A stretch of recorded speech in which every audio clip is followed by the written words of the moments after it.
Tisíce Slovákov sa zaujímajú o to, aby naša krajina bola zdravšou a ekologickejšou.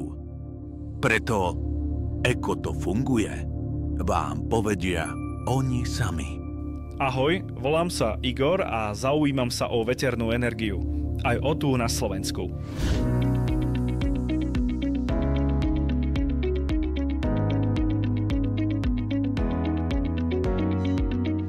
Veterná energia predstavuje významný krok k udržateľnej budúcnosti. Európska komisia zaviedla opatrenia na podporu veternej energetiky v rámci Európskej únie, pretože cieľom je dosiahnuť, aby do roku 2030 pochádzalo aspoň 42,5% energie z obnoviteľných zdrojov. Masívne zvýšenie kapacity veternej energie je preto kľúčovým krokom a komisia, členské štáty a takisto aj priemysel pracujú na 6 hlavných oblastiach, ako sú rýchlejšie zavádzanie projektov, prístup k financiám a rozvoj kvalifikovanej pracovnej sily. Medzinárodná energetická agentúra tento rok predpokladá najvyšší prírastok výkonu vo veterných elektrárniach, a to najmä vďaka zjednodušeniu týchto povoľovacích procesov. Napríklad veterné elektrárne zohrali počas krízy významnú úlohu pri znižovaní cien elektriny a odhaduje sa, že za roky 2021 až 2023 obnoviteľné zdroje vrátane veternej energie ušetrili spotrebiteľom v Európskej únii približne 100 miliárd eur. Na Slovensku máme dnes bohužiaľ iba 5 veterných turbín.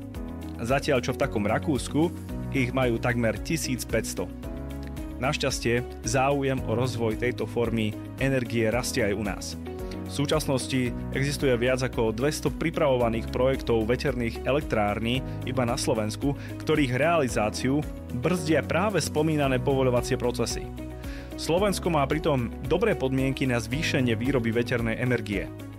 Investori do veľkých projektov, ako je výroba batérií, často požadujú aj prístup k zelenej energii. A to nie len k nízkouhlíkovej energii z jadra. Slovensko by tak mohlo poskytnúť takúto energiu práve prostredníctvom rozvoja veternej a solárnej energetiky, čím by zároveň prilákalo aj veľkých investorov a posilnilo celú ekonomiku.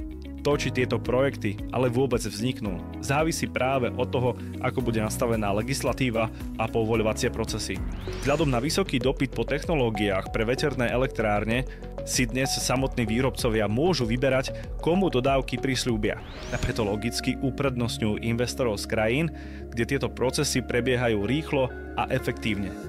Investície do veterných elektrární by mohli pomôcť vytvoriť stabilnejšie, dostupnejšie a ekologickejšie energetické prostredie, ktoré prospieva ekonomike, ale aj nám ľuďom, ktorí žijeme na Slovensku.